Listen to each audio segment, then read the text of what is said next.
আসসালামু আলাইকুম। আমাদের মধ্যে কেউ অসুস্থ হলে আমরা প্রথমেই ভাবি তার রক্তচাপ বেড়ে গেল কিনা।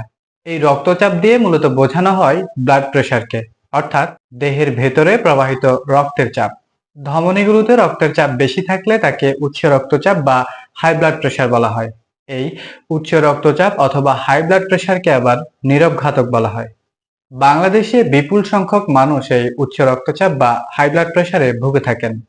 একসময় ধারণা করা হতো শুধুমাত্র বয়স্কদের এই রোগ হয়, কিন্তু বর্তমানে দেখা যাচ্ছে যে ছোট বড় প্রায় সব বয়সের মানুষেরই এই উচ্চ রক্তচাপ বা হাই ব্লাড প্রেশার হওয়ার সম্ভাবনা রয়েছে। মূলত অনিয়ন্ত্রিত জীবনযাপন এবং সঠিক খাদ্যাভ্যাসের ঘাটতির কারণে এই উচ্চ রক্তচাপ বা হাই ব্লাড প্রেশার এখন যে কারোরই হতে পারে। উচ্চ রক্তচাপের সমস্যার কারণে হার্ট অ্যাটাক, হার্ট ফেল বা স্ট্রোক হতে পারে। এমনকি এক্ষেত্রে রোগীর মৃত্যুর আশঙ্কা পর্যন্ত থাকে। তাই আমাদের আজকের আলোচনার বিষয় উচ্চ রক্তচাপ। তাহলে চলুন খুব অল্প পরিসরে আমরা জেনে নিই উচ্চ রক্তচাপ হলে কিভাবে নিয়ন্ত্রণ করবেন, রক্তচাপ বেশি হলে কি খাবার খাবেন এবং কোন ধরনের খাবারগুলো এড়িয়ে যাবেন সে ব্যাপারে। কিভাবে বুঝবেন আপনার উচ্চ রক্তচাপ হয়েছে? মাথা ব্যথা, মাথা ঘোরানো, বুক ধড়ফড় করা এরকম কিছু লক্ষণ দেখা দিতে পারে। একজন সুস্থ স্বাভাবিক মানুষের রক্তচাপ থাকে সাধারণত 120/80 মিলিমিটার মার্কারি, কিন্তু কোনো কারণে যদি কারো রক্তচাপ 140/90 মিলিমিটার মার্কারি বা তার চেয়ে বেশি হয়, তাহলে ধরে নিতে হবে ওই ব্যক্তির উচ্চ রক্তচাপের সমস্যা রয়েছে। যদিও বয়স ভেদে এই মাত্রা কিছুটা কম বা বেশি হতে পারে। এখন জেনে নেব উচ্চ রক্তচাপ কেন হয়। সাধারণত মানুষের বয়স 40 বছর পার হওয়ার পরপরই উচ্চ রক্তচাপের ঝুঁকি বাড়তে থাকে। প্রতিদিন 6 গ্রাম বা 1 চা চামচের বেশি লবণ খেলে উচ্চ রক্তচাপ হতে পারে। পাশাপাশি অতিরিক্ত ওজন বা স্থূলতাও কিন্তু উচ্চ রক্তচাপের অন্যতম কারণ। ধূমপান, মদ্যপান বা অতিরিক্ত ক্যাফেন জাতীয় কোনো খাদ্য বা পানীয় খেলে উচ্চ রক্তচাপের ঝুঁকি বাড়ে। পরিবারের কারো যদি উচ্চ রক্তচাপ থাকে অথবা দীর্ঘদিন যাবত যদি ঘুমের সমস্যা হয়, তাহলে সেক্ষেত্রেও উচ্চ রক্তচাপের সমস্যা দেখা দিতে পারে।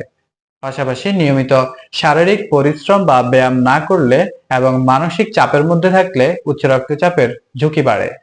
জেনে নিলাম উচ্চ রক্তচাপের সম্ভাব্য কারণগুলো কি কি। তাহলে চলুন এবার জেনে নিই উচ্চ রক্তচাপের লক্ষণগুলো কি।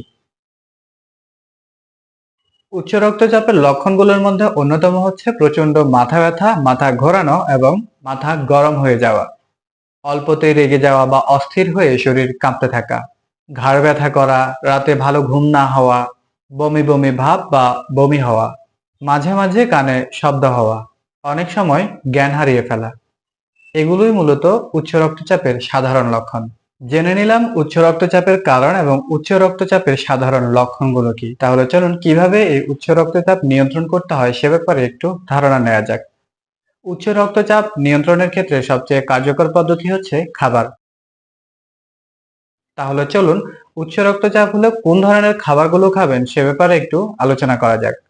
উচ্চ রক্তচাপ নিয়ন্ত্রণে প্রতিদিনের খাবারের তালিকায় প্রচুর পরিমাণে শাকসবজি, যেমন পালং শাক, ফুলকপি, লাউ, শসা, মটরশুঁটি, কলমি শাক, বাঁধাকপি, টমেটো, কুমড়া, বেগুন এ সকল সবজি রাখতে পারেন। মোট কথা, শাকসবজি খাওয়ার পরিমাণ অবশ্যই বাড়াতে হবে। পটাশিয়াম যুক্ত খাবার খেলে উচ্চ রক্তচাপ নিয়ন্ত্রণে রাখা যায়। কলা, টমেটো, ডাবের পানি এসবে প্রচুর পরিমাণে পটাশিয়াম থাকে। প্রতিদিন 1 কাপ করে দুধ খাওয়া যেতে পারে। তৈলাক্ত মাছ পরিহার করে অন্যান্য ছোট মাছ খাওয়ার অভ্যাস করতে হবে।